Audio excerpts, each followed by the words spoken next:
Broadcasting from the business capital of the world, this is the Podcast Business News Network.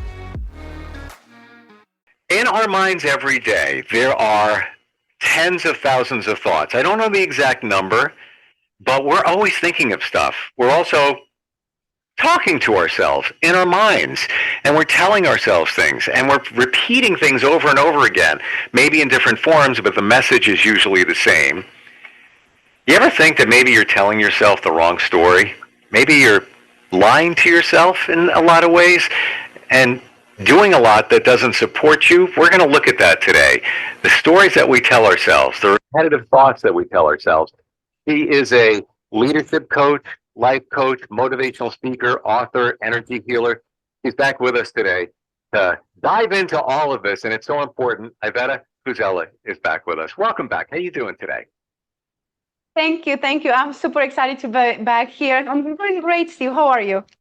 I'm well. And as I think about this, these thoughts that we have over and over again, the things that we tell ourselves, I think it gets to a point that we don't even know we're doing it because we're so used to it.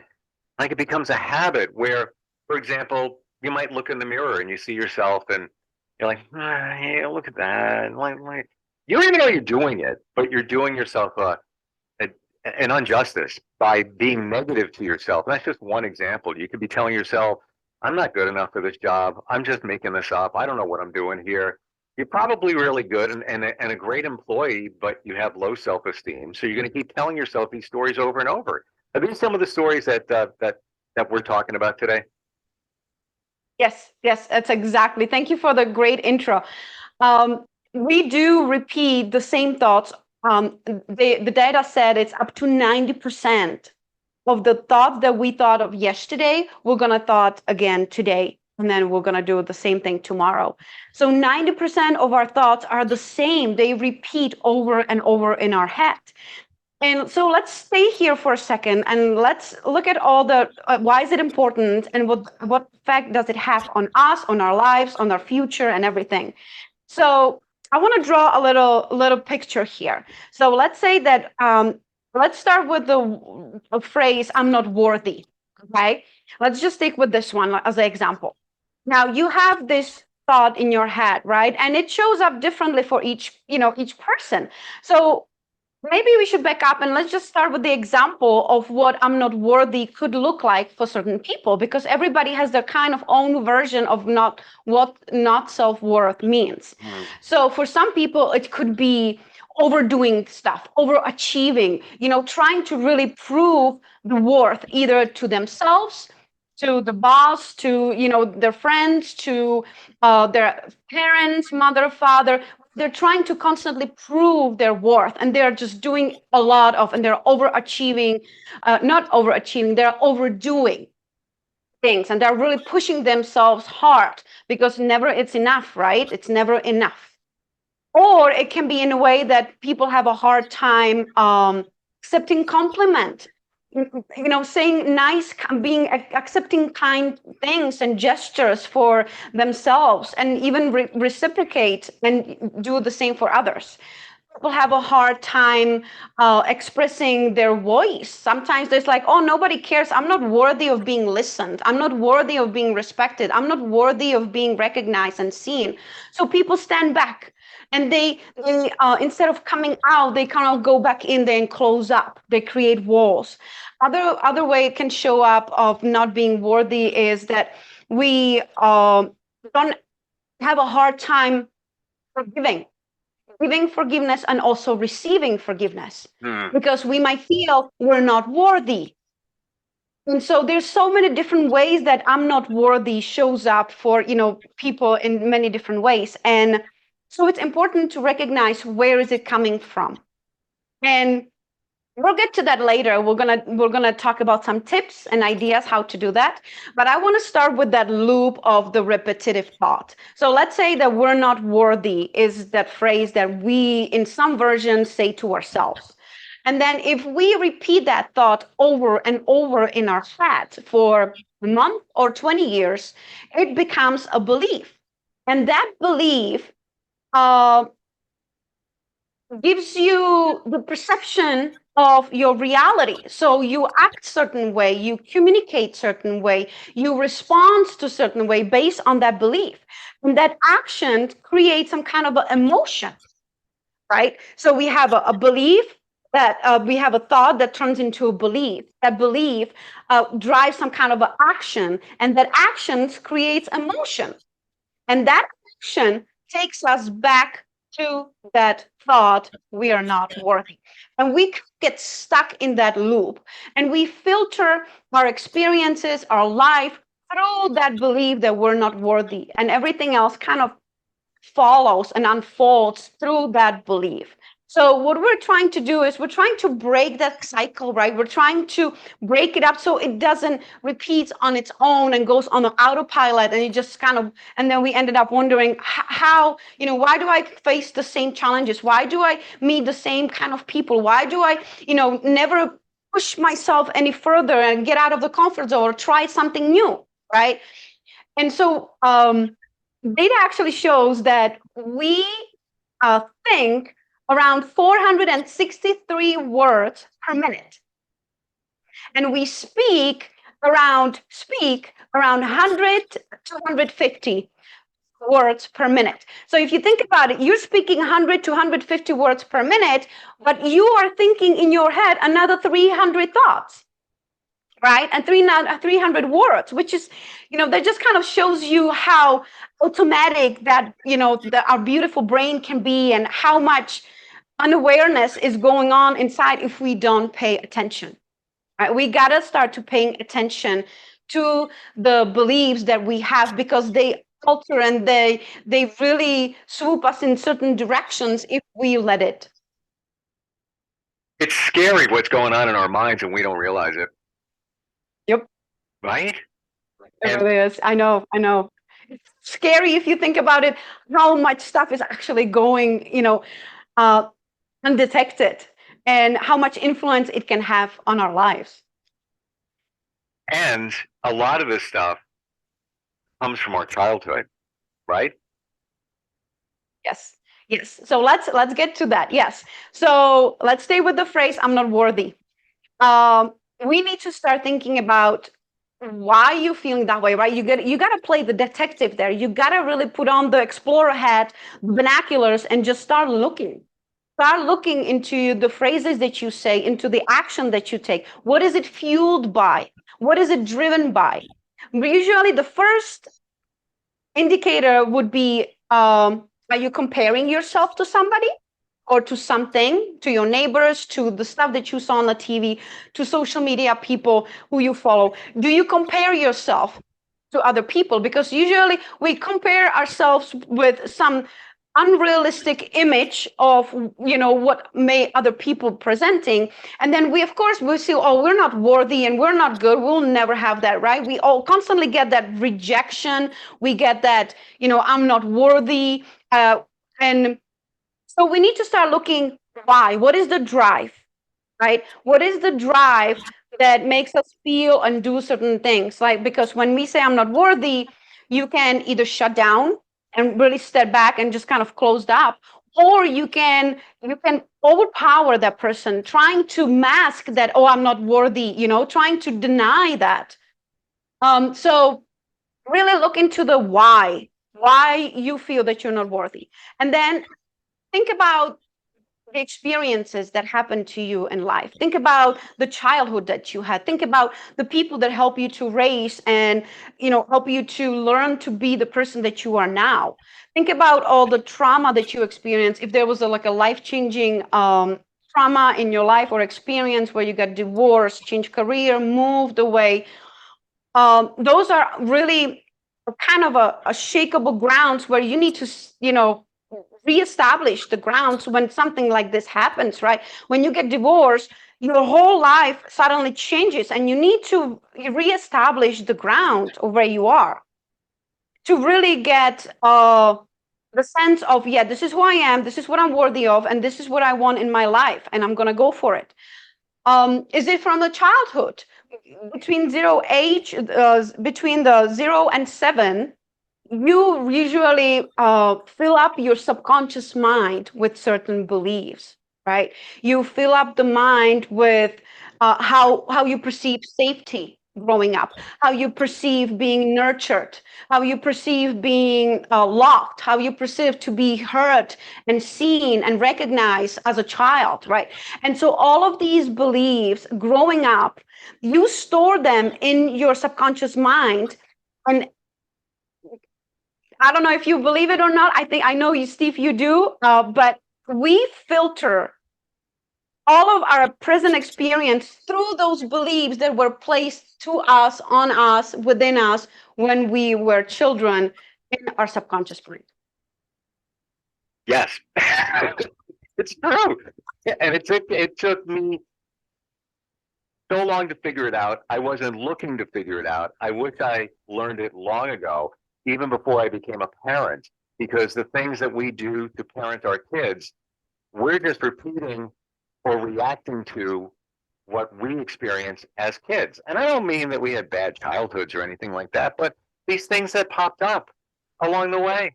You got bullied. Let's say you got bullied. Well, now your self-esteem got knocked down. And that's the way you react to people, react to your kids, your family, and all of that. And that's the repetitive story that keeps going around in different forms, but it's kind of the same. It pretty much, I think that in that one example, I got bullied. I did. Long time, lots of years. Not good enough. I dealt with that for a long time until you figure this all out, right? Yes, yes. So I think it has like a layer. So there is a deep root, right? That was usually planned between the age of 0 to 7. And then so there's a deep root. You can think of dandelion. And from that root, you have new growth coming out, right? So if you felt that you were not if you felt that you were not appreciated as a child, that you were not heard, and that you were not recognized and seen, then you might feel that, oh, I'm not worthy of love. I'm not worthy of being, respected. I'm not worthy of showing up in the world the way I would like to. And so that's the root, right? That was planned there. But as you grow older and you become adult, you have different growth that are coming from that root. And so that growth of the leaves and the flower could be, associated with work, could be associated with partners, could be associated in relationship, with money, relationship in general, relationship with yourself, right? So it has all those growth coming out. And so you kind of have to realize, oh, this is the growth, and we can get to that root and take it out. And I actually have a special technique that helps get that root out of the subconscious mind. Are you sharing that, or is that something that somebody finds out when they work with you? We are able to find the roots when I work with my clients. It's called, let me introduce the technique. So it's called the subconscious release technique. It's not a hypnotherapy.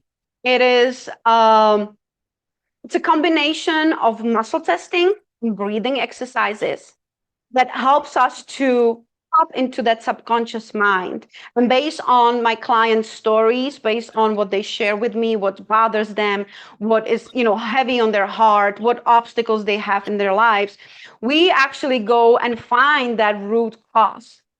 And we find that actual root dandelion that has, and we pull it out. And it's freeing, it brings clarity, it brings lightness to the person. Often our clients they say, oh, I feel so much lighter. That's because we kind of raise the vibration higher, because there's that root, that core belief that was planted long time ago is gone. It's not there. And it's it's very simple technique. It's very easy to learn. And you can do it at home, anywhere you can. Of course, I use my intuition guide, and I use my energy healing to clear the energies, to clear the emotions, because every root has attached emotions, right? That can either be stored in our heart, in our body. And my energy clearing also helps to remove the energy from the body, from the mind, from the heart. And it's beautiful. I love to share that with everybody because it's such a easy way to make yourself feel better. And it's fast and it doesn't require learning lots of stuff. You basically really just you sit down, you center, and with my guidance I tell you to take a deep breath in. And when my clients take the deep breath in and holds it, we are able to bypass the conscious mind and we get to that subconscious mind, and we can look at these programs and we use phrases that helps to release the emotion attached to the program out of our body, because we blow it out, we release it from our body, and we just let it go. I've heard of this, and I've done hypnotherapy to get rid of some of this stuff. Even forgiveness, I've done hypnotherapy for forgiveness. But I know what you're talking about, and I believe it's the muscle testing, this whole principle. It's K something. I'm trying to think of what it's called, but it sounds similar to that. And the muscle testing is, and I'm going to try and explain how I understand it. You better at that, but you can't lie to yourself. So when you do this muscle testing, and I think this is one of the things in terms of the you can go this way, you can go this way, you can go with your hands, with your elbow, the whole arm. You can even do standing up. You can say muscle testing with the whole body. So there's all different kinds of yeah. And what's going on here, and we don't have to get too deep into this because that's when you work with people to explain it more. But what's going on is you give statements that are true and are false, and you get a baseline, how you react, your muscles react to it. Then you go a little bit deeper. You can't lie to yourself. Your muscle, you're going to give yourself the answer, and that's how you're going to find what is troubling you, what's actually going on within you. I think it's fantastic, and it's easy. It really is easy. Yes. And at the end of each session, we create an affirmation, because we empty the space, right? The root is gone. We empty the space, so we want to fill it up with something positive, something that the person wants for themselves in the near future, or is trying to accomplish. And so we use that to create an affirmation that the person is left with, to go home and practice and just keep repeating that to themselves. And it's just a beautiful way to embrace the healing and really get into, that higher state. Well, you bring up, Iveta, a great point in that you can't put the good in until you take the bad out, or the negative, or the lower vibration. So what you just said before, the affirmation, it's not going to work unless you get rid of the root and take that out, so you can put the positive stuff in there. Yes, and it's also it's the pain, right? That fills up all that space, and it's the negative energy that is attached to it. And when you do fill out the space with the positive, it spreads out. It creates a radiant around you. It really raises that vibration higher, so that you can attract different things. Because we when you say, oh, I like that person's vibe, or I like how they are, you can feel their energy. You can really see, oh, I like this person. That person is cool. And that's because we radiate our energies out around us, and people are receptive to it, and people can see. So when you rise the vibration higher, you step, little bit, you attract new things, you attract new people, you attract new opportunities into your life. So it's like an overall healing. It's not just, I'm getting rid of my limiting beliefs and obstacles and patterns that keep me stuck, but I also am rising in vibration so that I can get somewhere and move on. This is all stuff that it took me a long time to learn this. And I know. And you would have a manual when when we're born, like, hey, this is what you got to do. Because yes, it's, for me, let me give you my experience when it comes to the energy and me kind of getting into the subconscious release technique.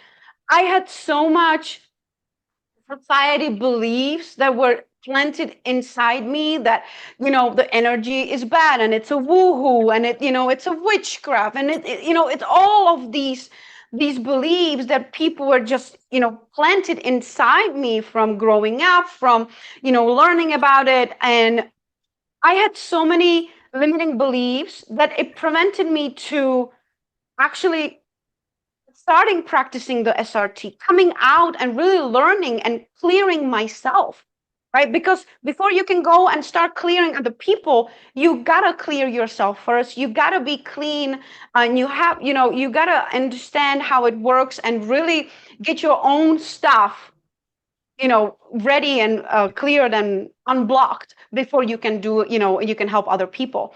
And that's what I did. I had to really, for a whole year, I had to just clear and clear layers after layers. You remember when we said that you have the root and then lots of growth kind of comes out?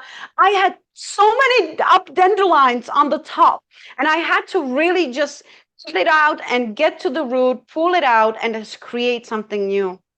And we all have them. We all have them. Yeah. It's, we all do.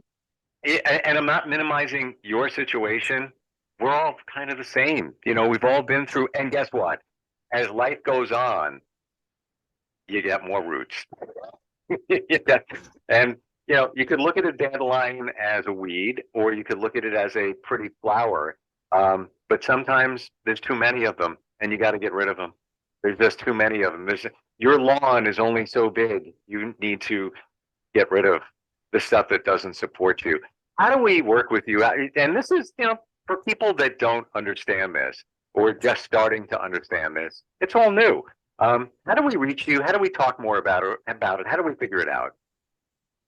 Okay, so I'm actually planning on having a free Zoom clearing, like a big group clearing, because there are certain beliefs that we all have. I'm not worthy, and there are different emotions attached to it, and the SRT helps me to do this on a next level when because I'm not worthy, I'm not good enough, I will never have. I can, all of these we can clear as a group. We can clear as as together. And when you do clearing with more than just one person, the healing and the vibration and the energy rises and clears faster because there is more of people doing it at the same time. And so it's actually very powerful when there's more than just one person clearing at the same time. It creates this huge movement. And so I want to invite our listeners and everybody who is interested into learning about the subconscious release technique, or just learning about, how to even get started in this. I invite you to visit my website. There's going to be more information how to access the Zoom, where it's going to be and everything. So I really want to get this into the next level. Of course, when we do individual work, it is all, intuitively tune in, muscle tested, and we do specifically just for you. But I can also do this technique with many, many people at the same time. And so that helps me to help more people at one time. I can, lower the cost. I don't have to, I can have it for free. I can, do a minimum, but we can really start clearing all of those stuff that we accumulated, from the childhood, and just really get us going and have a different future and create the stuff that we actually want. I didn't know you could do it for many at the same time. So how fantastic is that? What's your website, Iveta? My website is called Dynamics of Conversation, and it's dynamicsofconversation.com. I can be reached on my cell, 720-207-8932. If anybody has any kind of questions, just, give me a call, shoot me an email, and we can discuss, what's going to be happening next week. Wow. Fantastic. Great talking with you. And, for me, you just backed up a lot of the principles that I've heard about. Tried some of them, but you always have questions, and you backed up a lot of that. In what we talked about. And the muscle testing, I've never actually done it. Kind of played around with it. So maybe moving in the future, we could do examples of that and how that works. Yeah, that would be great. That would be great. Yes, I would love that. All absolutely. Right. And the one thing that I want to mention, it's the breathing. The breathing is also, because when you not everybody can meditate, right? Not everybody can really get their mind to stop, moving and really get into the meditative state. But when you do the breathing, because the breathing helps to not only bypass the conscious mind and get into the subconscious mind, but it also relaxes your body. It lowers the stress responses. It really helps you to kind of get centered and grounded and pause for a moment, right? We live in a very busy world. There's so much notifications and messages coming left and right from us, at us. And so really just taking the moment to pause for a second and to just really find the time to take care of yourself, take care of your mind and let the stuff out so that you can, do more. I love it. You got to purge. You got to get rid of the bad stuff again so the good stuff can go in. Iveta, appreciate you. Thanks for all the details, all the info, and maybe muscle testing next time. I look forward to any time we get together. That would be fun. Absolutely. Well, it was good talking to you, Steve. You too. Are you looking for even more of the podcasts and hosts that you love? The Podcast Business News Network is proud to announce that you now have even more ways to listen live. Check out the MyTuner Radio, online radio box, and Simple Radio apps on iOS and Android, or find us online. Search for Business News Network on mytuner-radio.com, or search Podcast Business News Network on streama.com and onlineradiobox.com/US. Take your podcast on the go and don't miss a minute of the action.